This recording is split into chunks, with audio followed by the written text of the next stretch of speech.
जय Hind friends.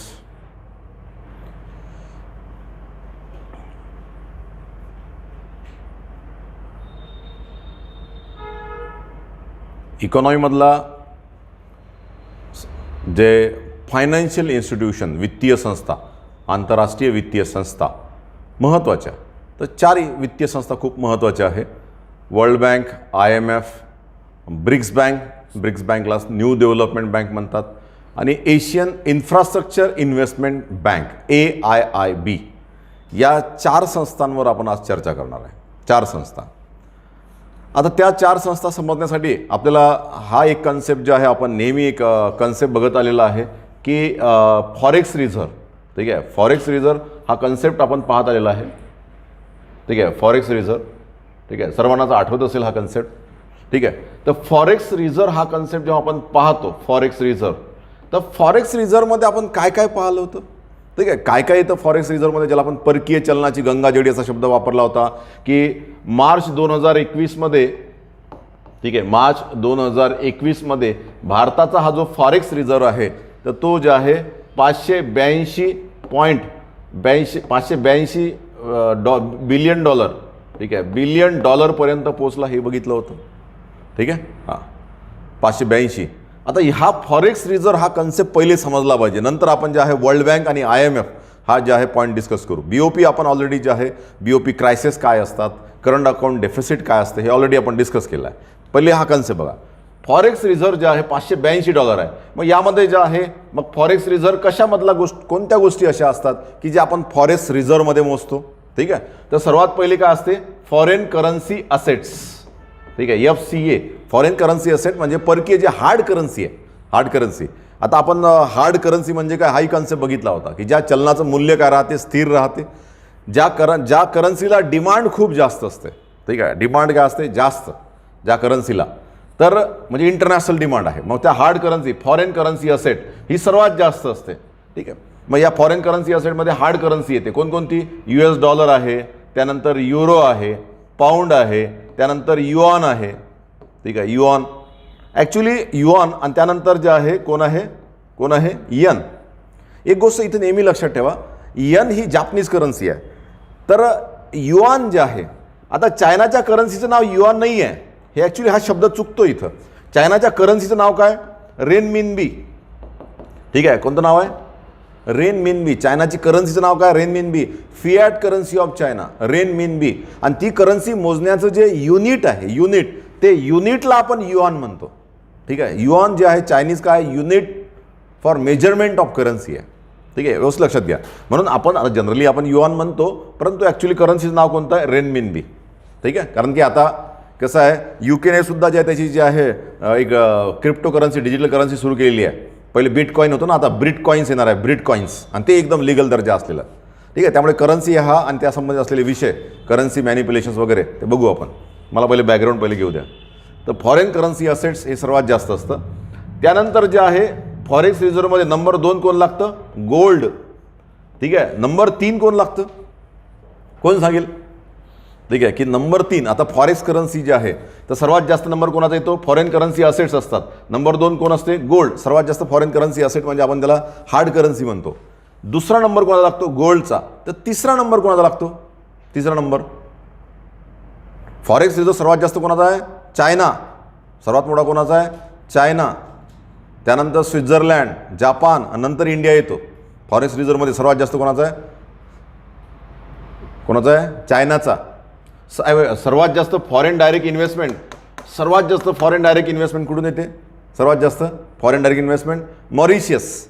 नाही का, आता हे आपल्या सर्वांनाच माहीत असते, पण सर्वात जास्त फॉरेन पोर्टफोलिओ इन्व्हेस्टमेंट कोणाची आहे, जे डायरेक्ट इन्व्हेस्टमेंट मॉरिशियस नंबर 1, आणि इनडायरेक्ट इन्व्हेस्टमेंटमध्ये ज्याला आपण म्हणतो फॉरेन पोर्टफोलिओ इन्व्हेस्टमेंट. ठीक आहे, ज्याला आपण काय म्हणतो, foreign portfolio investment. Indirect investment ही डायरेक्ट आहे, डायरेक्टमध्ये मॉरिशियस येतं. ठीक आहे, कोण येतं, मॉरिशियस. तर इनडायरेक्टमध्ये ज्याला आपण फॉरेन पोर्टफोलिओ इन्व्हेस्टमेंटमध्ये, तर फॉरेन पोर्टफोलिओ इन्व्हेस्टमेंट सर्वात जास्त कोणाची आहे भारतात, कोणाची, USA. कोणाची आहे, USA. ठीक आहे, कोणाची येते, USA. हां, खांडेकर. हां, खांडेकरांनी मला वाटते करंट अफेअर वाचत आहे वाटते. ठीक आहे, अश्विन हां, तर जे आहे करंट अफेअरमध्ये हे गोष्टी येत राहतात. फॉरेन पोर्टफोलिओ आता कसं आहे, हे बोर झाला आता. फॉरेन डायरेक्ट इन्व्हेस्टमेंट सर्वात जास्त कोणाची, तो नेहमी प्रश्न आलेला आहे. Foreign direct investment, foreign portfolio investment सर्वात जास्त कोणाची आहे, USA ची.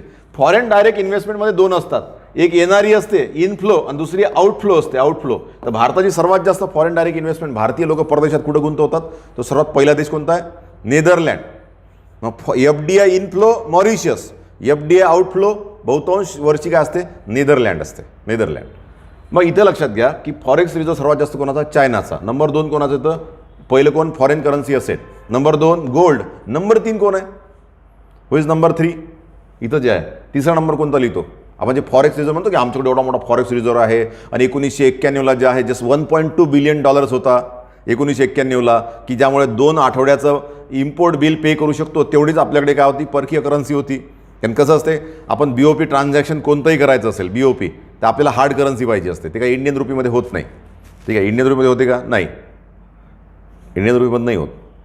ते कशामध्ये होतं, इंडियन रुपीमध्ये नाही, ते फॉरेन करन्सीमध्ये. पण फॉरेन करन्सी कुठली, हार्ड करन्सी. हार्ड करन्सी कोणत्या, हे इथे लिहिल्या होत्या, 1 2 3 4 5. हे 5 काय आहे, या 5 करन्सीला IMFने हार्ड करन्सीचा दर्जा दिलेला आहे, हार्ड. ठीक आहे, कोणतं, US dollar, euro, pound, N आणि युआन जी आहे, युआन सॉरी रेनमिनबी, जी चायनाची जी करन्सी आहे रेनमिनबी, तर त्याला IMFने 2016 पासून हार्ड करन्सीचा दर्जा दिला आहे. IMFने 2016 पासून हार्ड करन्सीचा दर्जा दिलेला आहे.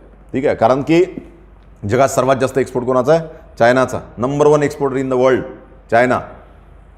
ठीक आहे, हां, म्हणून त्यांच्या करन्सीला डिमांड काय जास्त, म्हणून ती हार्ड आहे. आपल्या करन्सीला काय डिमांड कमी आहे. ठीक आहे, आपल्या करन्सीला, आपल्या जे आहे फॉरेक्स रिझर्व्ह कमी आहे, आपला GDP कमी आहे, आपल्या देशामध्ये इन्फ्लेशन जास्त आहे, आपल्या देशामध्ये प्रोडक्शन कमी, डिमांड जास्त आहे. रेमडेसिवीर, ठीक आहे, रेमडेसिवीर, डिमांड सप्लाय मिसमॅच काय, जीव घेणारा आहे. डिमांड सप्लाय फोर्सेस अतिशय बॅड परिस्थिती चालू आहे. आणि तो जे आहे ना, जे काही प्रॉब्लेम होत आहे ना, इतकं जास्त पॅनिक होत आहे सर्वजण. आणि ह्या पॅनिक झाल्यामुळेच चुका होत आहे. नाशिकची केस असो, विरारची केस असो, हे ज्यांना सर्वजण विचार करा, त्या हॉस्पिटलवर किती प्रेशर असेल. हॉस्पिटलमध्ये काम करणारा डॉक्टर, कर्मचारी, जे कामगार वगैरे असेल, त्यांना स्वतःच्याच जीवाचं किती प्रेशर असेल. सोबत तर बाकी एवढ्या लोकांचं आहे. लोक चेअरवर बसून ऑक्सिजन जे आहे मास्क लावून घेत आहे. त्याच्यामुळं जे आहे डिमांड सप्लाय फोर्सेस भारतामध्ये जे आहे खूप मिसमॅच आहे. म्हणून भारताची करन्सी असो का भारताचं मग काही असो, तर तो प्रॉब्लेम खूप जास्त आहे. मग भारताचे प्रॉब्लेम जे आहे, डिमांड कमी, डिमांड काही खूप जास्त नाही, आपली डिमांड तेवढी राहणारच आहे, ऑक्सिजन तेवढं लागणारच आहे. ठीक आहे, पण सप्लाय आपला काय वाढवण्याची गरज काय जास्त. तर इथं लक्षात घ्या की गोल्ड. नंबर 3 जे आहे काय असते, रिझर्व्ह ट्रांचची पोझिशन. ठीक आहे, फॉरेक्स रिझर्व्हमध्ये नंबर 3 कोणता येतो, रिझर्व्ह ट्रांचची पोझिशन. ठीक आहे, त्यानंतर लास्ट कोणता येतो, SDR, स्पेशल ड्रॉईंग राईट्स. ठीक आहे, कोणता येतो, स्पेशल ड्रॉईंग राईट्स. मग इथं जे आहे, ठीक आहे, ठीक आहे, इथं जे आहे, एक सेकंड,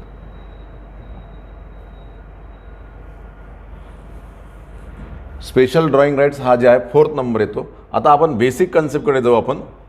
ठीक आहे, बेसिक कन्सेप्टकडे. आता इथं लक्षात घ्या की जेव्हा आपल्याला 2 बँका पाहायच्या आहे, व्हेरी सिम्पल, काही कठीण काय बँका नाही आहे. एक आहे IMF आणि दुसरा आहे वर्ल्ड बँक. हे 2 बँक आहे.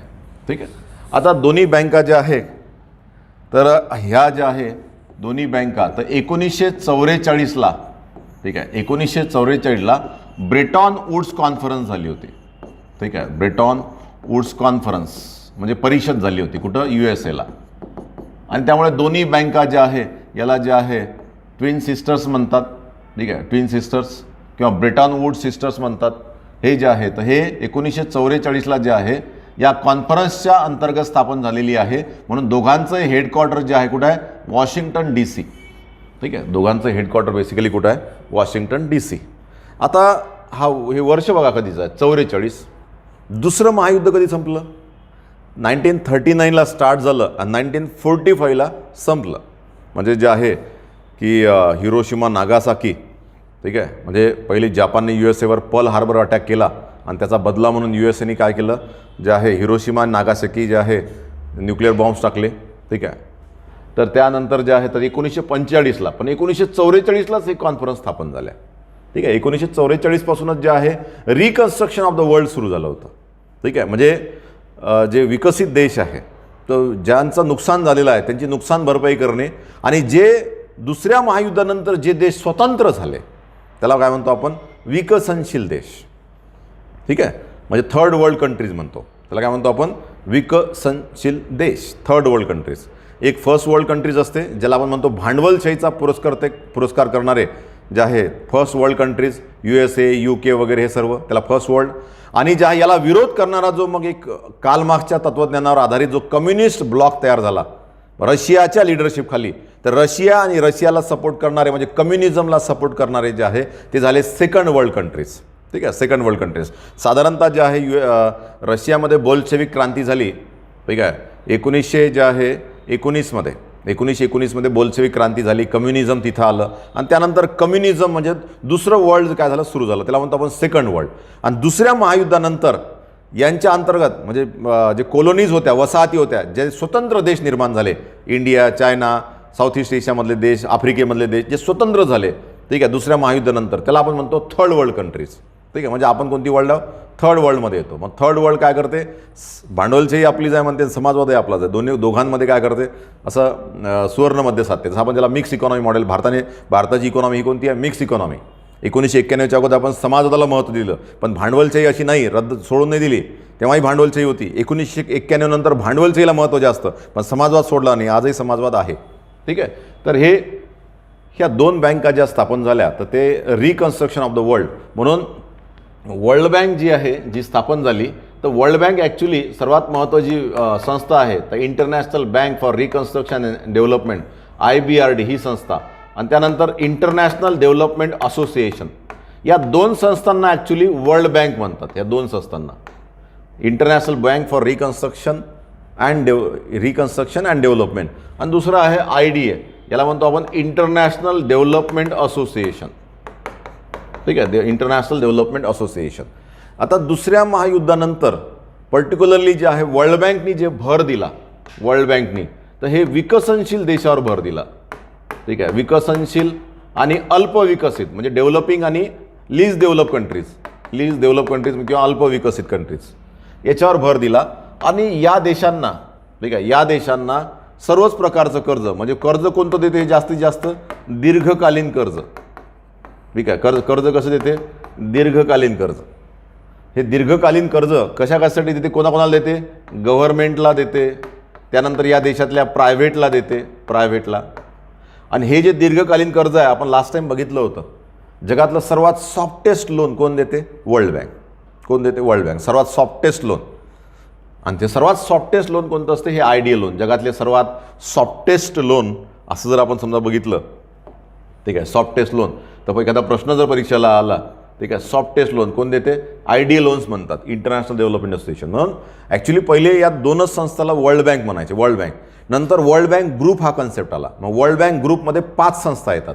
ही समजा पहिली, त्यानंतर ही दुसरी, त्यानंतर तिसरी येते इंटरनॅशनल फिनान्स कॉर्पोरेशन IFC, चौथी येते मल्टीलॅटरल इन्व्हेस्टमेंट गॅरंटी एजन्सी MIGA, आणि पाचवी येते international centre for settlement of investment dispute. अशा ज्या 5 संस्था आहेत, ठीक आहे, international centre for settlement of investment dispute, ठीक आहे, हे 5 संस्था आहेत. आणि या सर्व 5 संस्थांच्या ग्रुपला वर्ल्ड बँक ग्रुप म्हणतात. ठीक आहे, वर्ल्ड बँक. तसं या 5 मध्ये सर्वात महत्त्वाची कोणती आहे, IBRD. तर कधी कधी IBRDला सुद्धा ज्या काय म्हणतात, वर्ल्ड बँक म्हणतात. ठीक आहे, वर्ल्ड बँक. तर तशा 2 महत्त्वाच्या आहे. मग नंतर 3 ॲड झाल्या, तर हे जे आहे या तिन्ही याला काय म्हणतात, वर्ल्ड बँक ग्रुप म्हणतात. आता ह्या वर्ल्ड बँक ग्रुप करतात काय, तर वर्ल्ड वॉर II नंतर जे आहे एक मार्शल प्लान जे आहे लॉन्च झाला होता. मार्शल प्लान जे आहे की दुसऱ्या महायुद्धानंतर जे विकसनशील देश जे स्वतंत्र झाले, तर यांना जे आहे मदत करणे, यांना दीर्घकालीन, मध्यम व दीर्घकालीन कर्ज देणे, यामध्ये पायाभूत सुविधांचा विकास करणे, सामाजिक आर्थिक विकास करणे. ठीक आहे. ह्या सर्व गोष्टीमध्ये काय केलं, मदत. आता यामध्ये एक गोष्ट लक्षात घ्या की गव्हर्नमेंटला जे कर्ज देणारी जी संस्था आहे, 5 संस्था आहे गव्हर्नमेंटला, तर ती कोणती आहे, IBRD, international bank for reconstruction and development. हे आता नाही का आपण बरेचसे जे आहे, आता दारिद्र्य निर्मूलनासाठी सुद्धा वर्ल्ड बँक कर्ज देते. दारिद्र्य निर्मूलन असो की फॉर एक्झाम्पल तुम्हाला सांगतो दीनदयाल अंत्योदय योजना आहे, गव्हर्नमेंटचं काय असते, फिनान्स असते, ठीक आहे. अशा बऱ्याचशा योजना आहे की ज्याला वर्ल्ड बँक काय करते कर्ज देते. आता वर्ल्ड बँकचं कर्ज मिळणं चांगलं असते का, कारण की ते सॉफ्ट लोन असते. त्याचा जवळपास मी पाहिलं तर ज्याचा जे पिरियड असतो तो 30 ते 35 वर्षाचा भेटतं. आणि व्याज जे असतात ना अत्यंत काय असतात, मार्जिनल व्याज असतात, मार्जिनल एकदम कन्सेशनल डिस्काउंट काय असते, इंटरेस्ट रेट असते. म्हणून वर्ल्ड बँकचं लोन जे आहे तर कोणी नाही म्हणत नाही. आणि हे आयडियल लोन तर बिलकुलच नाही म्हणत नाही. हे तर जे असं लोन आहे की बिलकुल काय आहे, फुल अहेर आहे, ठीक आहे, आणि सोन्याची चेन नाही असं म्हटलं तरी चालेल. म्हणून हे लोन जे आहे जनरली जे आहे नाही म्हणत नाही. मग इथं लक्षात घ्या की वर्ल्ड बँकची ही संस्था आहे, international bank for reconstruction development, विकसनशील देश जे आहे त्यांच्या सरकारला कर्ज देते वेगवेगळ्या गोष्टी. पण कशासाठी, सामाजिक आर्थिक. आता वर्ल्ड बँक जी कर्ज देते तर ती सामाजिक आर्थिक विकासासाठी कर्ज देते, सामाजिक आर्थिक. हे जे IMF असते ना, इंटरनॅशनल मॉनिटरी फंड, ही जी बँक आहे ही जी आहे ना, ही कशासाठी कर्ज देते, हे लघु कर्ज देते. कशासाठी देते, लघु कर्ज आहे हे डेंजरवालं कर्ज आहे. हे थोडं लोन कसं असते, हे थोडं हार्ड लोन असते. हे लोन कसं आहे, हार्ड लोन. आणि हे जे आहे हे कर्ज कशासाठी देते, कधी देते कर्ज, हे कधी देते, BOP संकट. तुमच्या देशामध्ये जर BOP संकट आलं म्हणजे IMFचा पर्पजच हा असतो.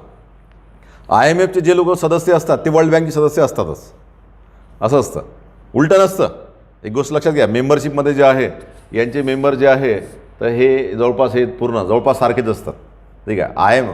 तुम्ही जर IMFचे मेंबर असाल तर तुम्ही वर्ल्ड बँकचे मेंबर असताच. पण वर्ल्ड बँकचे मेंबर आहे म्हणून IMFचे आहेच असं नाही, ठीक आहे. हां, पण याचं लोन जे आहे, लोन जेव्हा मिळतं, ठीक आहे. तर आता एक पॉईंट इथं लक्षात घ्या की BOP संकट जेव्हा असते, ठीक आहे, तेव्हा हे मदत करतात, BOP संकट. त्यानंतर जे आहे दुसरं यांची जबाबदारी जी असते की परकीय चलन, ठीक आहे, परकीय विनिमय दर असते ना, विनिमय दर, परकीय विनिमय दर जे असतं, एक्सचेंज रेट, तर यामध्ये स्थिरता साधणे. म्हणजे एखाद्या वेळेस जर प्रश्न आला परीक्षेला की जे आहे त्याचा पर्पज काय असतो, IMFचा, इंटरनॅशनल मॉनिटरी फंडचा पर्पज काय असतो, तर इंटरनॅशनल मॉनिटरी फंड आणि वर्ल्ड बँक हे थोडेसे वेगळे आहे. हे रेग्युलर नियमितपणे कर्ज देत असते सामाजिक आर्थिक विकासाला. त्यामध्ये इन्फ्रास्ट्रक्चर डेव्हलपमेंट हा भाग काय येतो, खूप महत्त्वाचा येतो, ठीक आहे. ही जी कर्ज देते IMF ही शॉर्ट टर्म कर्ज देते, पण BOP संकटाच्या वेळेस. आणि याचा दुसरा महत्त्वाचा पर्पज कोणता असतो, परकीय विनिमय दर स्थिरता. दुसरा बेसिक पर्पज काय असतो याचं, विनिमय दर म्हणजे एक्सचेंज रेट काय झाले पाहिजे, स्टेबल राहिले पाहिजे, ठीक आहे. मग बाकीचं चिल्लर असते, ट्रेनिंग, रिसर्च करणे, मार्केट ॲनालिसिस करणे, देशांना सल्ला देणे, तिथं असतेच मग, ठीक आहे. पण ते काय आजकाल काय आहे, असे जे फंक्शन्स असतात की ते फंक्शन आपल्याला असं वाटतात की असू शकत नाही, पण ते आहे, तर ते सुद्धा बाकीचे फंक्शन करतात. परंतु हे इन्फ्रास्ट्रक्चरसाठी वगैरे काही कर्ज देत नाही, हे लक्षात घ्या, ठीक आहे. आता दुसरा महत्त्वाचा प्रश्न असा आहे की वर्ल्ड बँकमध्ये जे सामाजिक आर्थिक विकासासाठी जे कर्ज देते तर IBRD गव्हर्नमेंटला कर्ज देते. तर वर्ल्ड बँकमध्ये प्रायव्हेट जे कंपन्या असतात, प्रायव्हेट सेक्टर, यालाही वर्ल्ड बँक कर्ज देते. तर प्रायव्हेटला जे कर्ज देते ती संस्था कोणती असते, इंटरनॅशनल फिनान्स कॉर्पोरेशन. वर्ल्ड बँकची जी दुसरी जी संस्था आहे महत्त्वाची, IFC, तर ही जनरली कोणाला कर्ज देते की जे डेव्हलपिंग कंट्रीज आहे, डेव्हलपिंग म्हणा किंवा अल्पविकसित देश आहे, तर या देशांच्या प्रायव्हेट सेक्टरला कर्ज देते. IBRD कोणाला देते, गव्हर्नमेंटला. जनरली IBRD जे आहे, प्रॅक्टिकली IBRD म्हणजे वर्ल्ड बँक समजलं जाते. सर्वात या 5मध्ये सर्वात महत्त्वाची जी संस्था आहे ती कोणती आहे, IBRD, ठीक आहे. कोणती आहे, IBRD. आता व्यवस्थित लक्षात घ्या, ठीक आहे. आता हे इंटरनॅशनल फिनान्स कॉर्पोरेशन कोणाला देते, जनरली विकसनशील देश. आता वर्ल्ड बँक ज्यांना ॲक्च्युली कसं आहे, वर्ल्ड वॉर II नंतर जो मार्शल प्लान जो लॉन्च झाला होता ना, मार्शल प्लान, ठीक आहे, याच्या अंमलबजावणीसाठी सुद्धा कोण काम करते, तर वर्ल्ड बँक. खास याचं हा पर्पजसुद्धा याचा हा होता की मार्शल प्लान जो होता, Marshall plan world war II नंतर जे आहे सुरू झाला पर्टिक्युलरली त्याची अंमलबजावणी, तर त्या मार्शल प्लानला जे फिनान्स केलेला आहे, ठीक आहे, जो वित्त पुरवठा केला आहे तो कोणी केला आहे, वर्ल्ड बँकने, ठीक आहे. दोन्ही बँक सारख्या स्थापन झाल्या आहे. तर हे IMF वेगळा पर्पज आहे, जनरली हे शॉर्ट टर्म लोन असते. आता हा एक पॉईंट लक्षात घ्या की भारत जो आहे, भारत, ठीक आहे, भारत. आता भारतात पहा बरं एक मिनिट, हे बघा, हा भारत आपला जो देश आहे ना, भारत मस्त देश आहे, ठीक आहे. कोणती चांगली गोष्ट स्थापन करायची असेल, कोणती, तर पहिलेच असते लाईनमध्ये, ठीक आहे, फाउंडर मेंबर, ठीक आहे. कोण आहे हा, काय असतो नेहमी, फाउंडर मेंबर असतो, कोणतीही घ्या. आता भारत हा फाउंडर मेंबर आहे.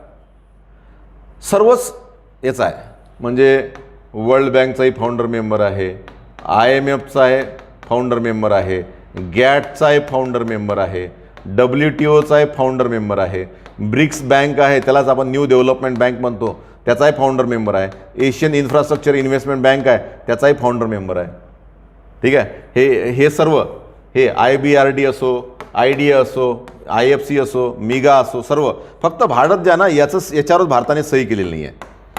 International settlement for centre for settlement of investment dispute ICSID याचा भारत सदस्य नाही आहे, फक्त बाकी सर्वांचा सदस्य आहे. ठीक आहे. एकदा तर युनायटेड नेशननी काय केलं होतं माहिती आहे का, एक चॅरिटी इव्हेंट ठेवला होता, चॅरिटी इव्हेंट, आणि महत्त्वाचा इव्हेंट होता, काहीतरी मोठं इंटरनॅशनल जे आहे डोनेशन करायचं होतं आणि सर्व देशांना बोलावलं होतं. त्यात भारत हा पहिला देश होता आणि शेवटचाही देश भारतच होता. त्या इव्हेंटला कोणीच आलं नव्हतं. ठीक आहे. भारत पहिले आला होता. ठीक आहे. हां, म्हणजे देशच तसा आहे हो. ठीक आहे. विनागरज ज्या जगातल्या सर्व लोकांनी आमच्यावर आक्रमण नाही केले. एनिवे, भारत हा फाउंडर मेंबर आहे. तो गॅटचा असो, WTO असो, ब्रिक्स असो, वर्ल्ड बँक असो, IMF असो, यांचा हा काय फाउंडर मेंबर. ठीक आहे. हा एक पॉईंट लक्षात असू द्या. तर ही जी संस्था आहे मिगा, त्याचं नाव काय, मल्टीलॅटरल इन्व्हेस्टमेंट गॅरंटी एजन्सी. आता कसं असतं माहिती आहे का, की जी आपण फॉरेन डायरेक्ट इन्व्हेस्टमेंट करत असतो. ठीक आहे. फॉरेन डायरेक्ट इन्व्हेस्टमेंट, मग परकीय कंपन्या, मल्टीनॅशनल कंपन्या असतात, त्या आपल्या देशामध्ये इन्व्हेस्टमेंट करतात. मग ती इन्व्हेस्टमेंट का करतात माहिती आहे का, कारण की त्यांना गॅरंटी दिली असते की तुमच्या इन्व्हेस्टमेंटला कोणतीही मानवनिर्मित आम्ही हानी पोहोचू देणार नाही. मानवनिर्मित, त्यावर कोणतंही नुकसान होणार नाही. आणि त्याची पूर्ण जबाबदारी कोणाची असते, केंद्र सरकारची. का, कारण भारत या केंद्र सरकारने वर्ल्ड बँकचा हा जो करार असतो या संस्थेचा, तो करार सही केलेला आहे. मिगा, मल्टीलॅटरल इन्व्हेस्टमेंट गॅरंटी एजन्सी. म्हणून त्या देशाच्या ज्या कंपन्या भारतात असेल, ज्याला आपण फॉरेन डायरेक्ट इन्व्हेस्टमेंट म्हणतो, तर त्याचं काय असते, संरक्षण असते. मग केंद्र सरकार त्याची काय करते, जबाबदारी घेते. आणि म्हणूनच त्या कंपन्या येतात, अदरवाईज नाही येत. तुम्ही ते आल्यानंतर तुम्ही जर चोऱ्या केल्या, काही कंपन्यात लुटून दिल्या तर नाही. आपल्याकडे ज्या एक पॅरामिलिटरी फोर्सही असते. ठीक आहे. कोणती असते, एक इंडस्ट्रियल सिक्युरिटी फोर्स असते, central industrial security force, CISF. ठीक आहे. तर ती खास त्यासाठीच असते. कोणत्या वेगवेगळ्या महत्त्वाच्या जे इंडस्ट्रीज असतात ते खूप त्याची सेन्सिटिव्ह असतात, सिक्युरिटी पॉईंट ऑफ व्ह्यू खूप महत्त्वाचे असतात, तर त्यासाठी असते खास स्पेशल पॅरामिलिटरी फोर्स. इथे लक्षात. हां, मग इथे जे आहे, आता इन्व्हेस्टमेंटबद्दल जे आहे आपण सही केली, आपण गॅरंटी दिली, पण कुठलाही इन्व्हेस्टमेंट डिस्प्यूट जर झाला तर त्याचा वाद सोडवण्यासाठी ही जी संस्था आहे, international centre for settlement of investment dispute, याचा आपण सदस्य नाही. कारण की याच्यामुळे खूप सारे कॉम्प्लिकेशन्स होऊ शकतात, म्हणून आपण याच्यावर सही केलेली नाही. म्हणून भारत 5 पैकी 4 सदस्य आहे, यामध्ये सदस्य नाही. फक्त पुन्हा लक्षात घ्या, IFC कशासाठी कर्ज देते, प्रायव्हेट लोकांना देते कर्ज, प्रायव्हेट. हे जे आता मधात मसाला बॉन्ड इश्यू केले होते. ठीक आहे. भारतातले जे इन्फ्रास्ट्रक्चरचे जे प्रोजेक्ट्स आहे, ह्यूज प्रोजेक्ट्स आहे, तर त्याला एकदम लाँग टर्म लोन पाहिजे. मग ते लाँग टर्म लोन मिळवण्यासाठी बॉन्ड इश्यू केले होते. मग ते बॉन्ड जे इश्यू केले होते, तर त्याला परमिशन कोणाची मिळाली होती, IFCची, हे वर्ल्ड बँकची. मसाला बॉन्ड, या IFCने मसाला बॉन्ड इश्यू केले होते आणि ते मसाला बॉन्ड मग जगभर विकले. ठीक आहे. रुपी डिनॉमिनेटेड बॉन्ड्स होते आणि त्या अंतर्गत कर्ज जे मिळालं, तर मग भारतातल्या इन्फ्रास्ट्रक्चर प्रोजेक्टसाठी मसाला बॉन्ड थ्रू कर्ज. तर पहिली जी बँक होती विकणारी HDFC होती. आणि राज्यात पहिल्या राज्य जर कोणतं असेल ज्यांनी स्वतःचे मसाला बॉन्ड इश्यू केले, ते होतं केरळ राज्य. ठीक आहे. केरळ. हां, मग लक्षात घेत राहा हे सर्व. तर ही ती इंटरनॅशनल फिनान्स कॉर्पोरेशन आहे की ज्यांनी मसाला बॉन्ड इश्यू करण्यासाठी काय मिळाली, परमिशन दिली, परमिशन. ठीक आहे. असा भाग असतो.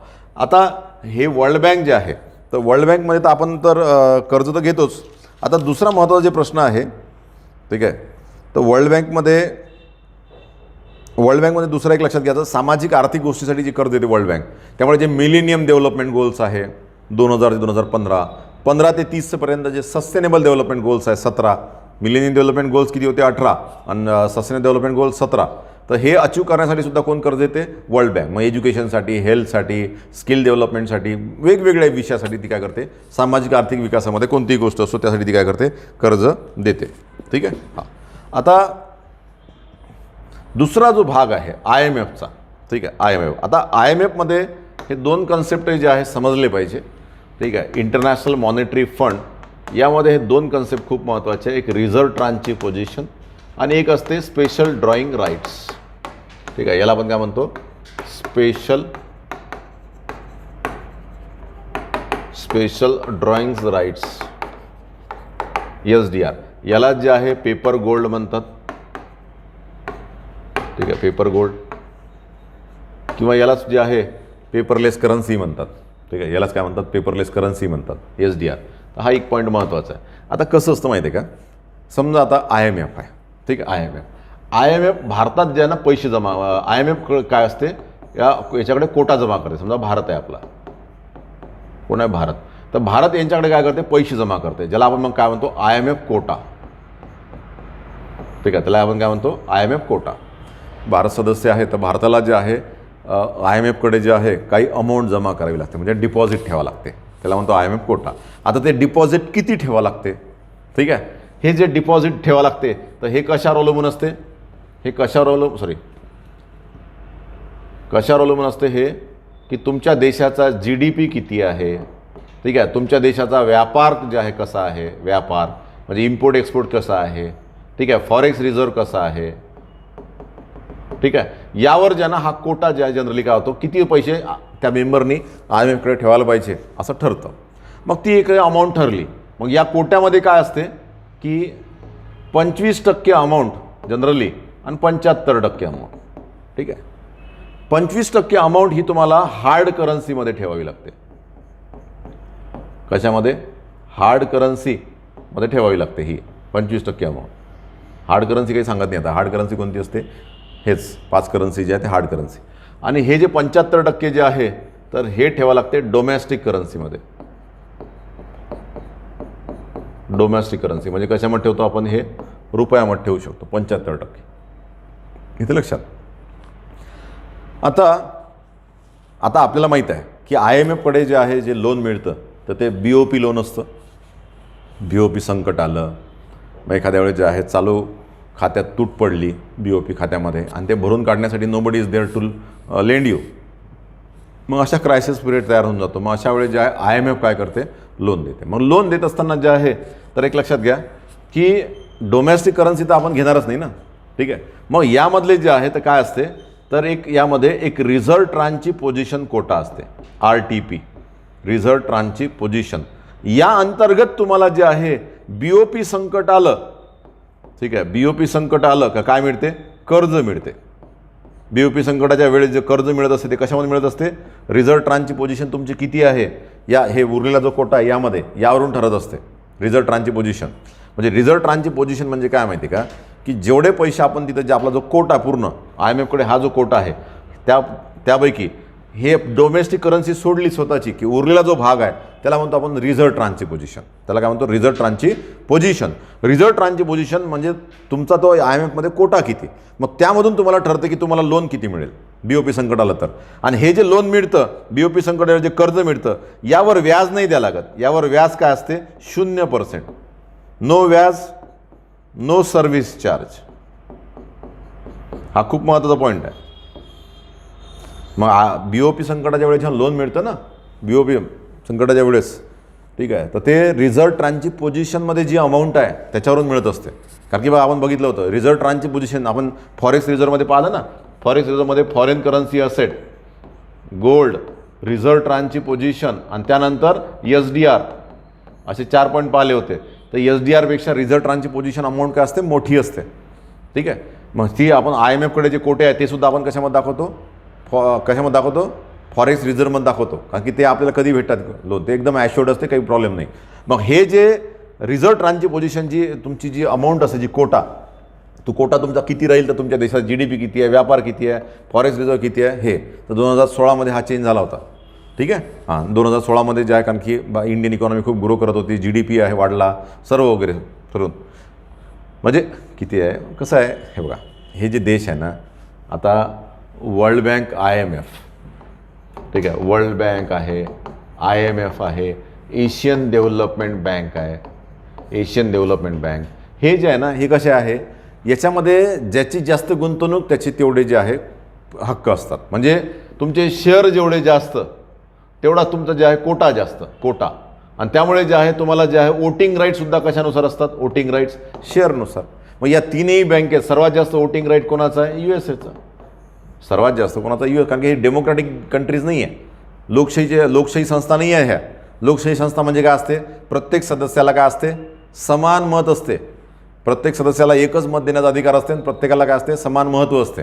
ठीक आहे. हां, मग इथं जे आहे तर हे जे वोटिंग राईट्स असतात, वोटिंग राईट्स, ठीक आहे, हे तर वोटिंग राईट्स हे तुमचे SDR किती आहे, स्पेशल ड्रॉईंग राईट्स, त्याच्यावरून ठरत असते बरं का. येतो मी 2 मिनटात. इथं म्हणजे इथं सर्वात जास्त वेटेज कोणाला आहे, USA ला. ठीक आहे. वर्ल्ड बँक आहे, IMF आहे, एशियन डेव्हलपमेंट बँक आहे. तर रिझर्व्ह जे आहे यांचे शेअर होल्ड सर्वात जास्त शेअर कोणाचे, USAचे. म्हणून USAला जे आहे शेअर जास्त, म्हणून वोटिंग जास्त. मग USAने मतदान केलं तर 16-17% जे आहे मत कोणी दिले, USAने दिले असं समजलं जाईल. ठीक आहे. असं म्हणून कारण की जे नंतर जे आता आपण विकसनशील एशियन कंट्रीजने जे आपण स्थापन केल्या, BRICS bank, Asian infrastructure investment bank, तर हे डेमोक्रॅटिक फायनान्शियल इन्स्टिट्यूशन आहे. यामध्ये समजा ब्रिक्स बँक आहे, BRICS Brazil, Russia, India, China, South Africa. तर प्रत्येकाचं जे आहे शेअर सारखे आहे, 20-20% 5 जणांचे आहे आणि प्रत्येकाच्या मेंबरला, प्रत्येकाच्या मताला समान मूल्य आहे. कारण की ते डेमोक्रॅटिक झालं. त्या हे नाही डेमोक्रॅटिक. याला पर्याय म्हणूनच तर आपण ब्रिक्स बँक्स आणि एशियन इन्फ्रास्ट्रक्चर इन्व्हेस्टमेंट बँक तयार केली. येतं लक्षात. हां, तर हा एक भाग काय महत्त्वाचा एक लक्षात घ्या आता, की इथं USAला सर्वात जास्त वेटेज आहे, सर्वात जास्त जे आहे वोटिंग शेअर आहे. दुसरा महत्त्वाचा प्रश्न एक लक्षात घ्या आता, की रिझर्व्ह ट्रांचची पोझिशन जी या कोट्यामधनं मिळते, तर या अंतर्गत BOP संकट जेव्हा येते ना, तेव्हा याच्यामधून कर्ज मिळते आणि त्याच्यावर व्याज नसते. हा सर्वात महत्त्वाचा आहे. पण व्याज नसते. मग आता दुसरा महत्त्वाचा पॉईंट असा आहे इथं, ठीक आहे, मग SDR कुठं असते, स्पेशल ड्रॉईंग राईट्स. ठीक आहे, स्पेशल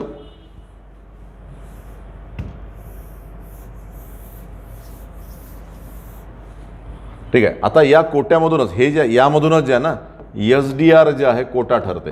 SDR, ठीक आहे, SDR कोटा. जसं भारतात 2016मध्ये भारताचा 2.4 होता, तर नंतर आता तो किती झाला आहे, 2.75% झाला SDR कोटा. ठीक आहे. SDR जे आहे हे करन्सी नाही आहे, ही करन्सी नाही आहे, किंवा हा असं म्हणतात की क्लेमही नाही आहे, हक्क नाही आहे तुमचा. ठीक आहे, क्लेम नाही आहे. फक्त हे काय माहिती आहे का, SDR अंतर्गत आता या RTPमध्ये सुद्धा जे आहे एक कोटा असतो, ज्याला आपण SDR कोटा म्हणतो. SDR कोटा जो आहे तो किती राहील, तर तुमच्या या कोट्यावर तो अवलंबून असते. ते कोण ठरवते, IMF. मग SDR कोटा आपला किती आहे, 2.75% ऑफ धिस कोटा.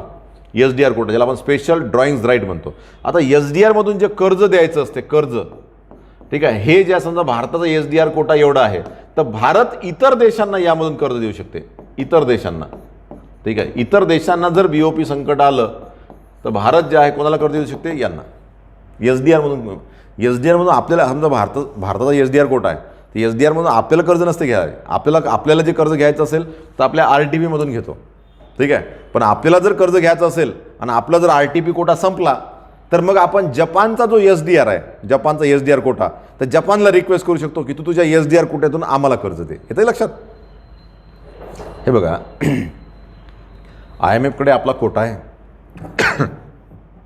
त्यामध्ये 2 भाग असतात, एक RTP आणि एक स्पेशल ड्रॉईंग राईट. RTP म्हणजे आपल्याला प्रॉब्लेम आला तर आपण आपल्याच कोट्यामधून कर्ज घेणार. ठीक आहे. आणि SDR म्हणजे काय, आपल्याला जर प्रॉब्लेम आला तर आपण दुसऱ्या सदस्यांना, IMFचे जे दुसरे सदस्य आहे यांना रिक्वेस्ट करून त्यांचे SDR मधून काय करणार, आपण कर्ज घेणार. मग RTP म्हणजे स्वतःला कर्ज देण्याची पद्धत आहे, स्वतःला सेल्फ. आणि SDR म्हणजे काय, अदर. मग समजा भारताला जर कर्ज घ्यायचं असेल, ठीक आहे, तर आपण दुसरी जपानच्या SDR मधून जपानकडनं घेऊ शकतो. ठीक आहे, जपानकडनं. तर ते एकमेकांना जे आहे मेंबर कंट्रीज काय करू शकते, कर्ज देऊ शकते. म्हणून SDR कोटा काय असतो, महत्त्वाचा. आणि या जवळपास SDR वरूनच जे आहे ना, SDR कोट्यावरूनच तुम्हाला किती वोट्स आहे हे याच्यावरून कॅल्क्युलेट होतं. कशावरून, SDR वरून. स्पेशल ड्रॉईंग राईट्स जे असतात ना, स्पेशल ड्रॉईंग राईट्स, तर हे तुमच्याकडे किती आहे. ठीक आहे, किती आहे, तर हे कशावरून ठरतं जे आहे. तर आता एक लक्षात घ्या, एक SDR, ठीक आहे, याची जी व्हॅल्यू असते, तर हे जे 5 हार्ड करन्सी आहे ना, 5 हार्ड करन्सी, ठीक आहे, म्हणजे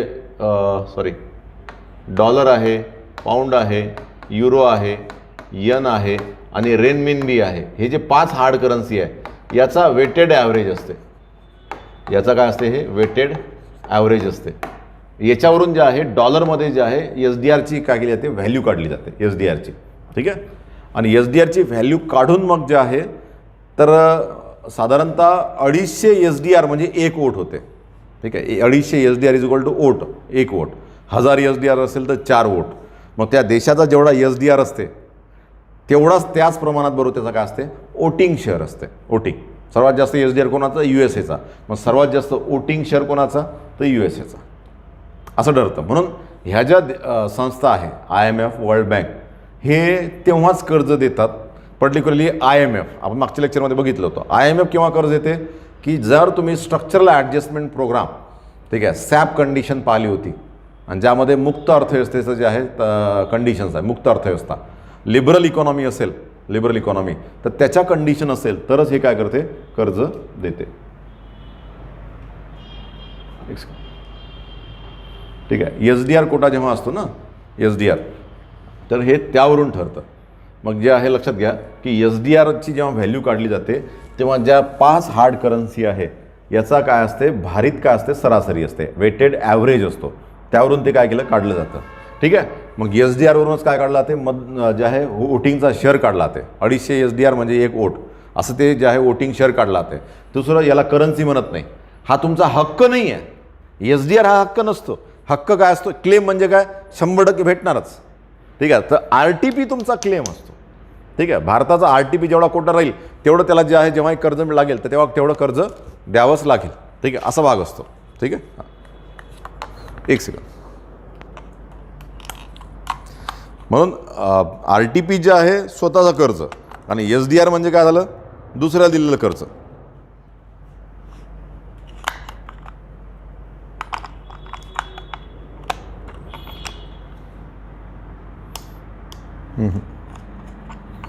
नाही,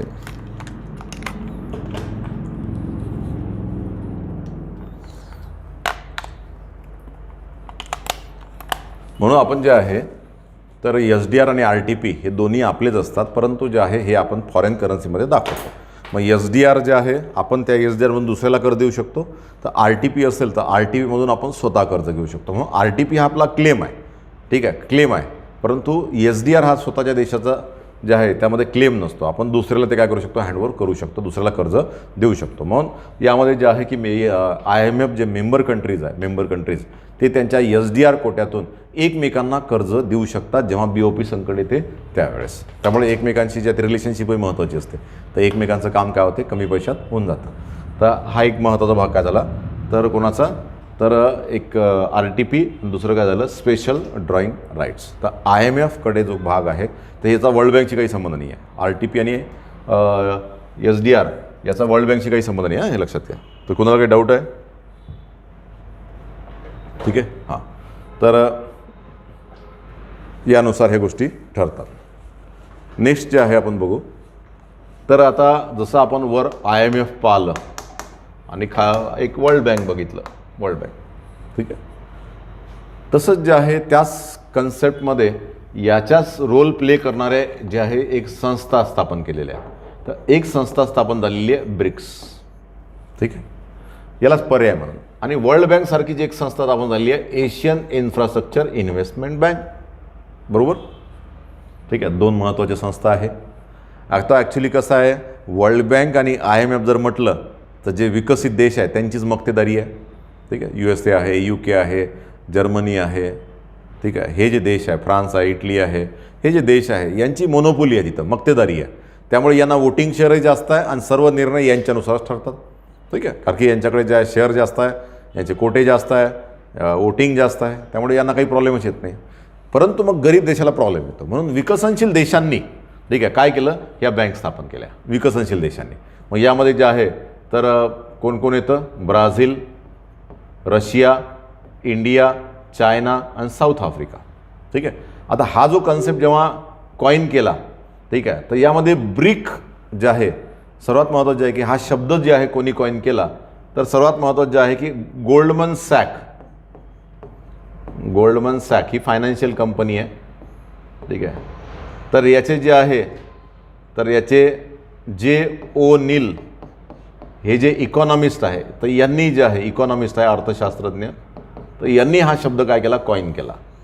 ठीक आहे, की यांचं म्हणणं असं होतं की ब्रिक्स हा जो देश आहे, ब्रिक्स हा जो ग्रुप आहे, हा ग्रुप जे आहे जगाची जर पॉप्युलेशन जर बघितली ब्रिक्सची तर 41.5% पॉप्युलेशन येते जगाच्या.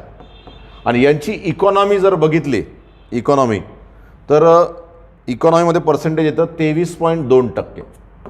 जगाचा जर GDP बघितला, म्हणजे थोडक्यात असं घ्या ना की जगाचा जे आहे, ठीक आहे, की 5 भाग जर गेले तर जे आहे तर 4 भाग जे आहे, 2 भाग जे आहे कोणते कोण येतात, तर पॉप्युलेशन येते, आणि 1/5 काय येईल किंवा पेक्षा जास्त थोडंसं तर काय येईल, GDP येईल.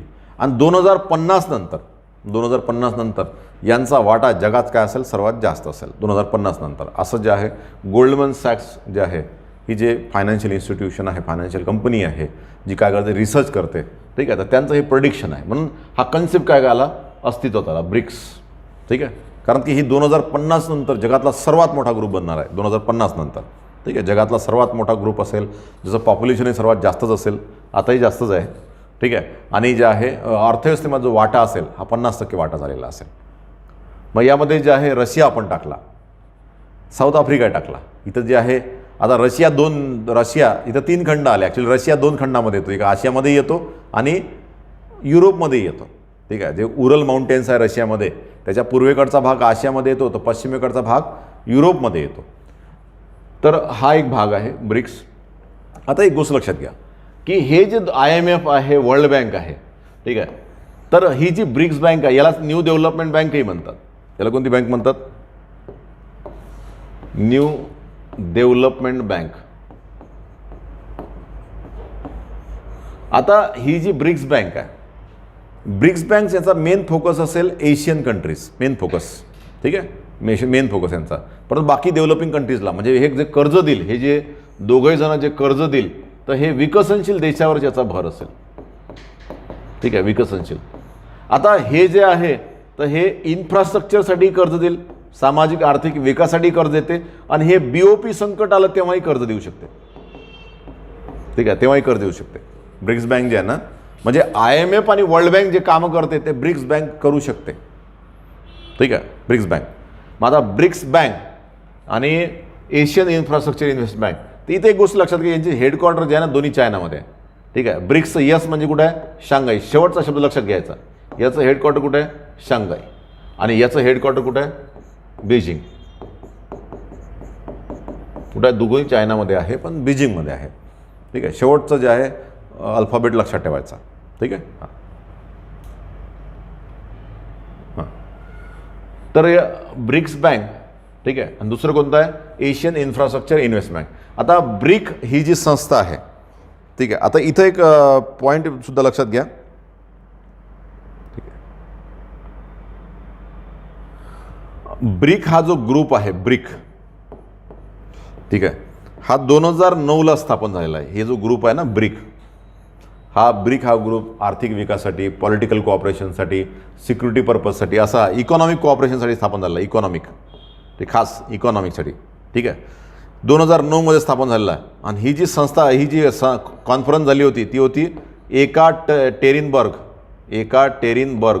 रशियामध्ये ती कॉन्फरन्स झाली होती, आणि 2009ला स्थापन झाला. आणि यामध्ये मग 2010ला साऊथ आफ्रिका ॲड झाला.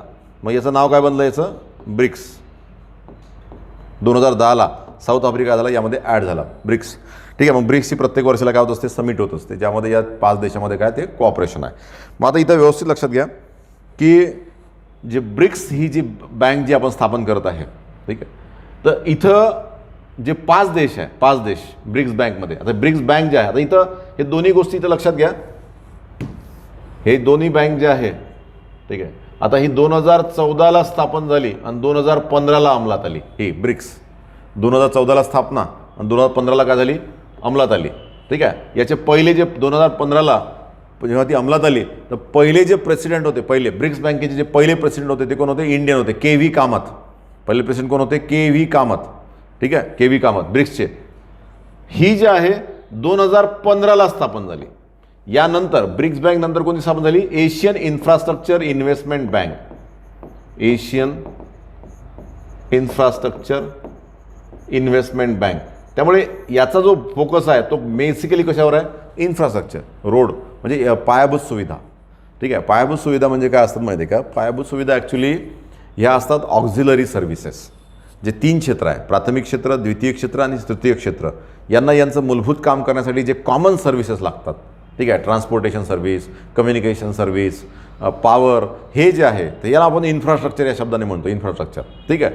तर हे डेव्हलप करण्यामध्ये याचं काही जे कर्ज लागतं, लाँग टर्म फिनान्स जे लागतं, लाँग टर्म, कारण की कुठलाही इन्फ्रास्ट्रक्चर प्रोजेक्ट हा कसा असतो, लाँग टर्म असतो आणि लगेच त्याचे रिटर्न सुरू नाही होत. त्यामुळे त्याला जे कर्ज मिळालं ते कर्ज कसं पाहिजे, एकदम लाँग टर्म पाहिजे, लाँग टर्म, की ज्याचे हप्ते भरायला वेळ लागला पाहिजे, असं लाँग टर्म कर्ज, सॉफ्ट लोन पाहिजे.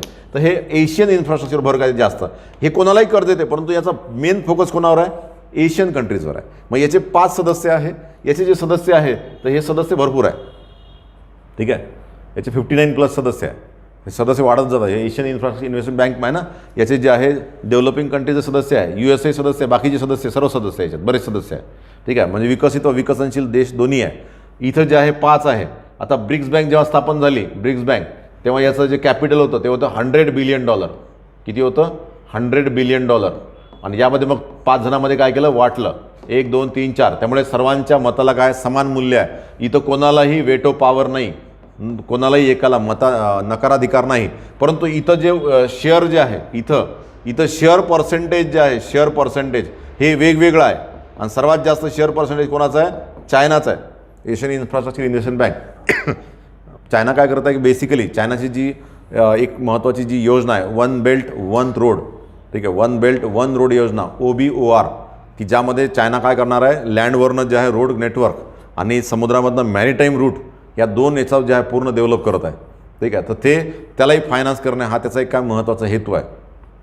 पण बाकी जे आहे एशियामधलं इन्फ्रास्ट्रक्चर आहे. पण ब्रिक्स बँक जे आहे एशियन इन्फ्रास्ट्रक्चरवर भर तर आहेच, या 5 देशावर सर्वात जास्त भर आहे. आणि ॲट द सेम टाईम जे आहे फॉरेन करन्सी असेट्सच्या वेळेस जर काही प्रॉब्लेम झाला तर तेव्हासुद्धा हे कर्ज देऊ शकते. म्हणून IMF आणि वर्ल्ड बँक, ठीक आहे, जे विकसित देशाची मक्तेदारी ज्यांच्यात आहे, तर ह्या 2 संस्था ज्या आहे विकसनशील देशाची मक्तेदारी आहे या 2 संस्थांमध्ये. आणि ह्या 2 संस्था या दोघांना पर्यायी व्यवस्था, अल्टरनेटिव्ह म्हणून काय झालेल्या आहे, स्थापन झालेल्या आहे. ठीक आहे. मग ब्रिक्स बँक आणि जे आहे हे, ठीक आहे. हां, तर यामध्ये आर्थिक विकासासाठी सुद्धा कर्ज देते, इकॉनॉमिक डेव्हलपमेंट, आर्थिक विकासासाठी सुद्धा काय देते, हे कर्ज देते. हा एक पॉईंट इथं काय करा, लक्षात घ्या.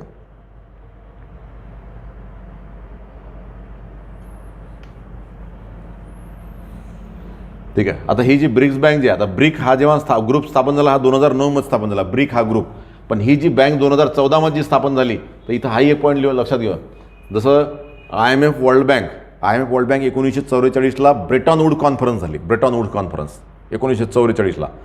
ठीक आहे. तसंच जे आहे 2014ला जे आहे ना ब्रिक्सची फोर्टालिझा,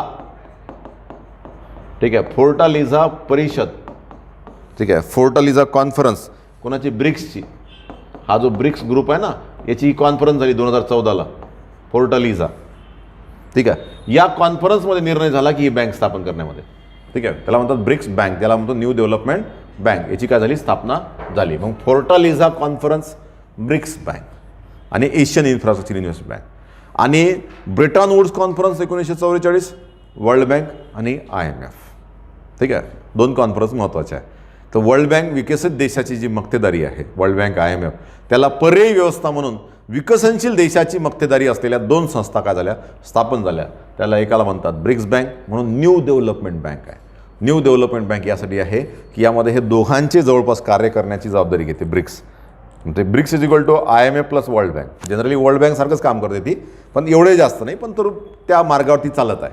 म्हणजे असं नाही म्हणते की ब्रिक्स बँक मोठी का वर्ल्ड बँक मोठी, काही तुलना नाही आहे. ब्रिक्स बँकपेक्षा कितीतरी मोठी वर्ल्ड बँक आहे. ठीक आहे. परंतु जे आहे म्हणजे एशियन इन्फ्रास्ट्रक्चर इन्व्हेस्टमेंट बँकपेक्षा ब्रिक्स बँक मोठी आहे. ब्रिक्स बँकपेक्षा एशियन डेव्हलपमेंट बँक मोठी आहे, ADB, आणि त्यापेक्षा मोठी IMF, आणि त्यापेक्षा मोठी वर्ल्ड बँक, असं ते म्हटलं तरी चालते.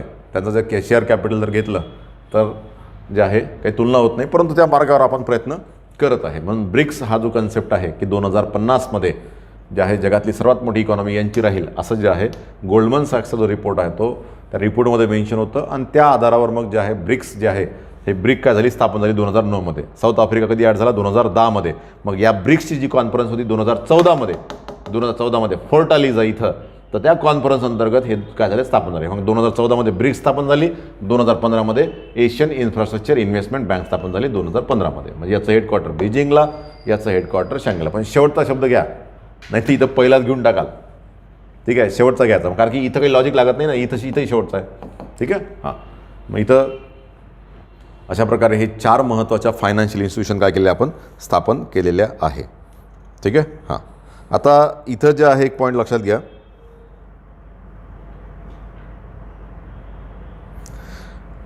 आता सॉरी एक पॉईंट सांगायचा राहिला. जेव्हा आपण SDRची जी व्हॅल्यू काढली ना, SDR, तर SDRची व्हॅल्यू म्हणजे काय? ठीक आहे, एक लक्षात घ्या. ठीक आहे, एक SDR म्हणजे किती, याची जेव्हा व्हॅल्यू काढतो आपण इन टर्म्स ऑफ डॉलर काढतो. ठीक आहे, डॉलरच्या मध्ये. पण यामध्ये किती करन्सी घेतो? 5 करन्सी: डॉलर, युरो, पाऊंड किंवा स्टर्लिंग, यन आणि रेनमिनबी. हे जी चायनाची जी करन्सी आहे याला 2016 पासून IMFने हार्ड करन्सीचा दर्जा दिला आहे. याचा वेटेड ॲव्हरेज घेतो. ठीक आहे, आणि हे सर्व डॉलरच्या टर्म्समध्ये काढतो. मग एक SDR म्हणजे किती डॉलर, तर हे अशी त्याची व्हॅल्यू काढतो. आता यामध्ये जे आहे याचं सर्व समान मूल्य नसते. तर डॉलर जर असेल तर डॉलरला याच्यामध्ये वेटेज जे आहे तर ते आहे 41.7% डॉलरला. त्यानंतर जे आहे युरोला वेटेज बघा किती आहे, तर 30.9%. ठीक आहे, विचारणार नाही कोणी, पण हे वेगळं आहे माहीत पाहिजे आपल्याला. त्यानंतर जे आहे रेनमिनबी किंवा युआन 10.9%. त्यानंतर जे आहे यन 8.3%. आणि त्यानंतर जे आहे पाऊंड सर्वात कमी आहे 8.09%. सर्वात खाली UK हा देश जे आहे ना वेगाने खाली जात आहे. UK, आणि UKच्या इकॉनॉमीपेक्षा आपली इकॉनॉमी स्ट्रॉंग आहे. 5th लार्जेस्ट इकॉनॉमी आपली मार्केट प्राईसनुसार, 5th लार्जेस्ट, आणि PPPनुसार 3rd लार्जेस्ट. ठीक आहे. हां, परंतु जे आहे ते काही मनाला बरोबर वाटत नाही, कारण की आपण जर पर कॅपिटल इन्कम जर घेतलं, दरडोई उत्पन्न, तर मग आपण जे आहे त्या रेंजमध्ये बसू शकत नाही. दरडोई उत्पन्न म्हटलं तर जे आहे बरं वाटत नाही. आणि कोणताही देश जे आहे, देश श्रीमंत आहे का लोक श्रीमंत आहे, तर लोक श्रीमंत असली पाहिजे. त्यामुळे आपण श्रीमंतीच्या बाबतीत खूपच मागे आहोत. जे आफ्रिकन देश आहे, जे विश्वास बसत नाही, त्यांचेही आपण मागे आहे. सामाजिक विकासामध्ये जसं ह्युमन डेव्हलपमेंट जर बघितलं, हेल्थ आणि एज्युकेशन आणि सोशल आस्पेक्ट, आणखी कल्चरल आस्पेक्ट, परंपरा, यामध्ये तर आपण जे आहे साऊथ एशियामध्ये जे आहे खाली आहे. म्हणजे बांगलादेश, भूतान, श्रीलंका. ठीक आहे, श्रीलंका हे आपल्या वर आहे. आपल्या खाली पाकिस्तान आणि अफगाणिस्तान आहे, तिथं काय ते टेररिस्ट कंट्रीज आहे. मग आपण का टेररिस्ट कंट्री थोडी आहे, ते आपल्या खाली आहे याचा काही संबंध नाही आहे. ते बरं ते वर नाही आहे, काही इंडेक्समध्ये वरही येतात. हां, त्याच्यामुळे जे आहे आपल्याला बेसिकवर काम करण्याची खूप जास्त गरज आहे. भारत हा देश आहे, भारत हा देश नाही, भारत हे लोकच असे आहे. ठीक आहे, भारतातले लोक जे आहे तर बेसिकवर काम नाही करत आहे. बेसिकवर काम करणं आपलं जे आहे खूप महत्त्वाचं आहे, खूप महत्त्वाचं. म्हणजे एखादं समजा म्हणजे बेसिकवर म्हणजे कोणतं, एज्युकेशन, हेल्थ आणि स्किल्स, याच्यावर काम काय पाहिजे सर्वात जास्त, असं राहतं. म्हणजे जे आहे एज्युकेशनबद्दल एखादी गोष्ट जर विकत घ्यायची असेल तर घेणार नाही, परंतु बाकी गोष्टींवर खर्च काय असेल सर्वात जास्त असेल. बेसिक महत्त्वाचं आहे, त्याच्यावर सर्वात हायेस्ट इन्व्हेस्टमेंट पाहिजे, हायेस्ट इन्व्हेस्टमेंट. असं म्हणजे आजारी पडलं तरच ॲपल खायचे, नाही तर ॲपल खायचेच नाही. ठीक आहे, असं नाही की पैशाचाच प्रॉब्लेम हा नाही आहे बरं का. आपला देश जे आहे श्रीमंत आहे, परंतु आपली इन्व्हेस्टमेंट चुकीची आहे, म्हणून आपला व्यक्ती काय गरीब आहे. दरडोई उत्पन्नानुसार आपण कितव्या नंबरचे लागतो तर जे आहे ते पुन्हा पुन्हा सांगायला बरं वाटत नाही. एकदाच सांगा वाटते मला पहिल्या लेक्चरमध्ये, त्यानंतर बोलावंच नाही वाटतं त्यावर. ठीक आहे, तर असा जे आहे तर ती 4 फायनान्शियल इन्स्टिट्यूशन खूप महत्त्वाचे आहे. तर याचे काय आणखी काय डिटेल्स राहिले तर जे आम्ही आणखी नंतरच्या लेक्चरमध्ये काय करतो सांगतो. तर उद्याला जे आहे, उद्याला ट्रेड पॉलिसी म्हणजे भारताचे व्यापार धोरण आणि WTO या विषयावर आपण काय करू, चर्चा करू. Trade policy and WTO. तर ट्रेड पॉलिसी अँड WTO हा टॉपिक जे आहे व्यवस्थित वाचून या. उद्याला आपण त्यावर सखोल चर्चा करू. उद्याचं लेक्चर जे आहे 1-1.5 तासाचं लेक्चर असेल, त्यामुळे कृपया जे आहे डाटासुद्धा जे आहे भरपूर ठेवा. इथे आपण कॉमा घेऊ, परंतु डाटावर कंजूसी करू नका, कारण की 2 GB पर डे हे 150-200 रुपयाचं पॅक आहे, याच्याही इन्व्हेस्टमेंट आहे. ठीक आहे, याला जे आहे नाही म्हणू नका. मग जे आहे डाटा जास्त लागतो म्हणून लाईव्ह लेक्चर नाही करायचं, आणि फक्त रेकॉर्डेडवर जे आहे रेंज नाही, मग थोडंसं बफर होतं, तो भाग वेगळा. पण शक्य होत असेल तर लाईव्ह लेक्चर करा. आणि लाईव्ह लेक्चरमध्ये कसं असतं, एक एनर्जी असते सर्वांची आपली एकमेकांशी. म्हणून लाईव्ह लेक्चर मला मध्ये डिस्कस करताना जे आहे ना वेगळा परफॉर्मन्स असते. आणि जर म्हटलं मला की रेकॉर्डच करायचं तर वेगळं असते. ठीक आहे, काय असते प्रोसिजर जरी सारखी असली पर्पज बदलला तर जे आहे आउटकम बदलते. ठीक आहे. तर जे आहे तर लाईव्ह लेक्चरला जे आहे प्रेझेंट राहण्याचा प्रयत्न करा. फक्त जे मला माहीत आहे की 20% लोकांनाच ते शक्य आहे डाटा स्पीडमुळे. पुन्हा देश जे आहे इन्फ्रास्ट्रक्चरमध्ये काय वीक आहे, बेसिकमध्ये तरी काय वीक आहे. तेच जर स्पीड 5 MBPS स्पीड जर प्रत्येकाला अवेलेबल असली तर एज्युकेशनमध्ये रिव्हॉल्युशन येऊन जाईल. एनिवे इथे आपण कॉमा घेऊ. उद्याला भेटू. Thank you very much. जय हिंद, जय भारत.